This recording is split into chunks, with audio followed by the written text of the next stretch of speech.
Hey everybody, before we get into today's video, just wanted to take a quick second to shout out the author of today's story, OneMoreNightmare.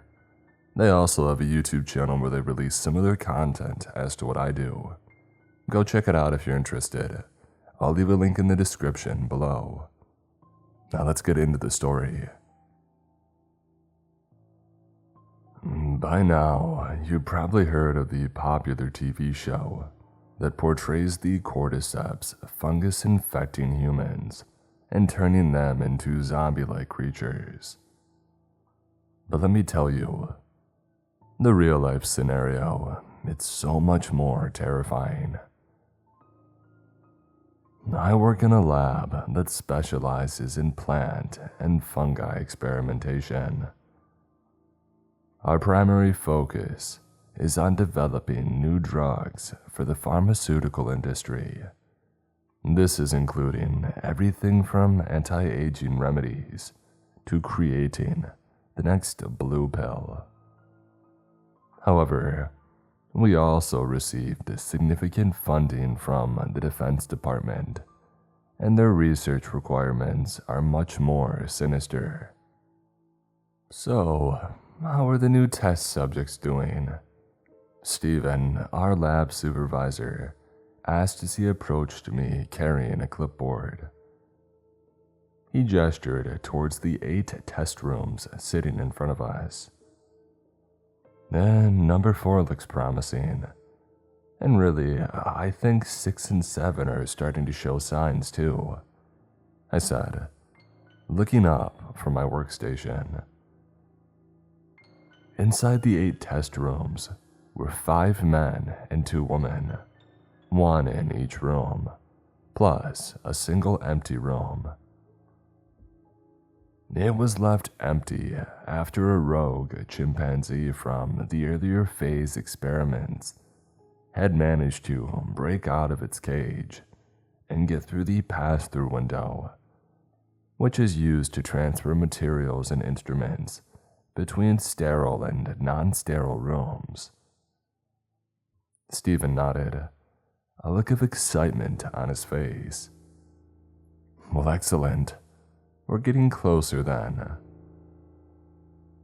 In the cages, test subject number 1, number 2, number 3, and number 5 all appeared to be behaving somewhat normally, pacing their small 8x8 cage or talking to themselves. However, test subject 4 had remained motionless now for about 2 hours in a row, lying on his side with his back to us, with his chest rising and falling being his only movement. Meanwhile, test subjects 6 and 7 had recently become lethargic, barely even responding to the electric shocks administered to their enclosure. All of the test subjects had been exposed to a variety of chemically altered Cordyceps fungus. Now typically, Cordyceps cannot infect humans due to our higher internal temperatures, among many other factors as well. However, by modifying the fungus's genetic makeup, we were very close to changing that. Alright, let's keep a close eye on those 3. Report back to me if there are any updates. Yeah, will do, I replied.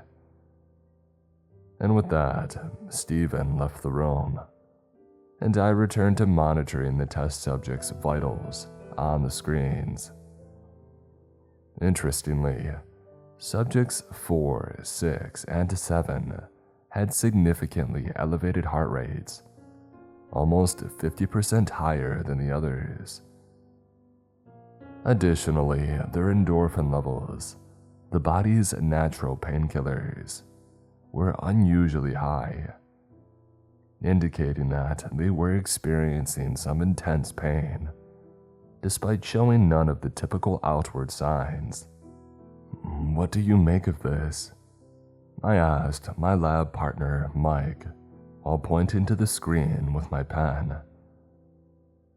He slowly looked over the vitals on my screen.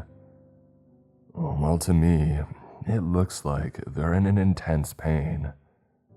Those sorts of levels would be what I would expect to see if somebody were on fire, he said dryly. Yeah, that's what it looks like to me as well, I replied. Just wanted to check though. For some background, our test subjects were some of the worst criminals that our government had locked up. The advantage for working for the Defense Department, especially where we required human subjects, was that there was no shortage of forgotten criminals, terrors to society, murderers, and other violent offenders. These individuals were typically housed in a maximum security prison, and they were serving lengthy sentences, often for life. Now, while the use of human subjects in scientific experiments is controversial and subject to strict ethical guidelines, the Defense Department saw the need to conduct these tests outside of the normal guidelines. Therefore, for us, the rules no longer applied, and we pretty much had the green light to do whatever we needed to do to get the result that we needed. Let's do a blood test and see if the troponin levels have increased on subject number 4, 6, and 7, I said to Mike. Mike agreed and nodded, got up and left his seat to go get ready and dressed in his hazmat suit. With the heart rate and endorphin levels so extremely elevated, I thought it could be possible that the cordyceps were already spreading throughout the test subjects, paralyzing them while simultaneously causing them immense pain. If my theory did check out and it was right, then not only will we have successfully managed to infect the first even human with cordyceps, but it would have taken effect within 3 hours of exposure. Cordyceps is a type of parasitic fungus that primarily infects ants, as well as other insects, such as a beetle or a caterpillar.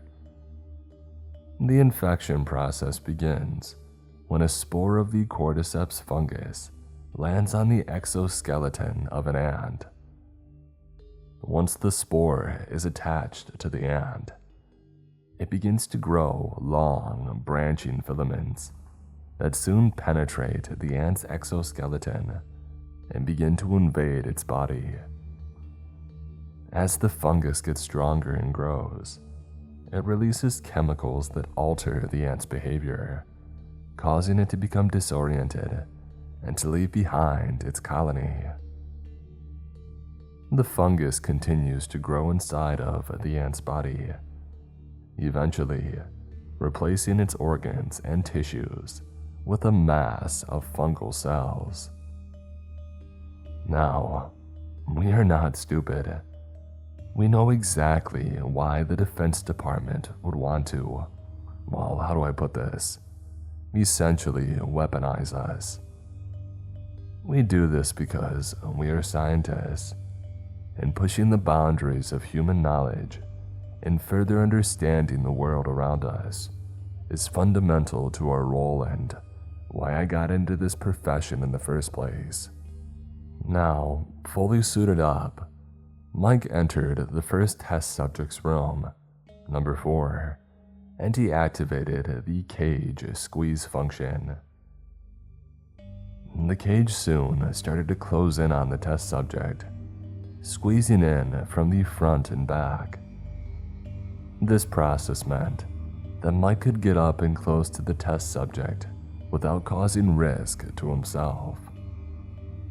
But just as the cage had closed in tight and it had locked the subject in place, his skin burst from multiple areas, and sharp dagger-like spores fired out into all directions. Mike, obviously caught off guard and panicking, turned and tried to run for the door that he had just entered through. I reached for the emergency lockdown button to prevent him from leaving, but it hit a second too late. Mike ran out into the connecting corridor, screaming out in pain. Some of the spores, they had penetrated his suit, and they were now drilling their way into his body. As Mike screamed and clawed at the holes, ripping his hazmat suit while trying to grab them out, trying to think quickly and stop this before it got worse, I activated the alarms and I locked down my door as Mike thrashed about in the corridor. A few minutes later, I heard these security guards come running down the hallway, and they yelled at Mike to get down and on the floor. But he was in far too much pain to even respond. These security guards, they continued to yell out at Mike. They drew their tasers, and when Mike suddenly started running at them, without flinching, both of these security guards fired and tasered Mike, dropping him down to the floor. They then slowly approached him to restrain his body. But that's when suddenly, Mike's body itself tore open and fired out more of the dagger-like spores. "Impossible!" I yelled at the camera as I watched both of the guards get hit by the spores. The cordyceps had somehow multiplied and spread out within minutes. The guards, now themselves in agonizing pain much like Mike, ran back through the doors that they came from and into one of the main lab hallways where more than a dozen researchers were going about their day working as they normally would. I watched on through the cameras. I saw the researchers panicking, and they also tried to escape via the now locked doors, as the two security guards were thrashing around. And then, just like Mike had, the security guard's skin slowly split open, firing multiple spores around the room. Most of the researchers now had suffered the same fate and had become infected. And those that avoided being struck by the spores weren't so lucky a few minutes later, as more spores continued to go flying around the room. Soon every researcher was infected, screaming and writhing in agony. I didn't know what to do, so I just stayed put and I stayed in my locked room for hours, watching as the infected slowly stopped moving. One by one, they collapsed to the floor or the tabletops, and I watched in horrified amazement as fungal growths started to sprout from the holes in their skin. I eventually put on a hazard suit, unlocked the door, and I left the office, slowly walking towards Mike's still body. By now, he was covered in fungal stalks and mushroom-like growths, and one had even grown right through his eye socket, popping his eyeball out to the side. But that wasn't the worst thing. The worst thing was that his other eye, which was fixated on me, had an expression of sheer terror and agony. He was still alive, paralyzed, and appeared to be feeling every horrifying moment as the cordyceps slowly dissolved his internal organs and replaced them with fungal growths. "I'm so sorry, Mike," I whispered, genuinely upset at his predicament. Mike was a good guy, but I knew that I couldn't help him. The cordyceps were devouring his internal organs as he lay there, so I did what any good scientist would do. I carefully took a sample of the growth from his eye socket, and a blood sample as well. I then carefully attached a mobile heart rate monitor to his arm through one of the ripped holes that Mike had made earlier, and then slowly backed away back into the secure room, locked the doors, and I awaited my rescue. The data that I could get from Mike would no doubt prove invaluable for our next attempt. So, here I wait. It has taken longer than I thought to be rescued. It's now been about 60 hours since Mike had first got infected. The bodies are now unrecognizable lumps of fungal growth, and Mike's heart finally stopped registering a pulse around 15 hours ago, which means that he was alive for 2 whole days after the infection. He did have multiple heart attacks during that time, no doubt from the pain of different organs turning to slush, but somehow he was kept alive. I've tried the internal lines multiple times, but nobody's answering. It's probably a security protocol that I am unaware of, and I can't see the cameras outside this part of the facility, but I am sure they're just taking extreme precaution. After all, the last thing that anyone would want is for this to escape the lab. But I'm sure everything's fine. At least I hope it is.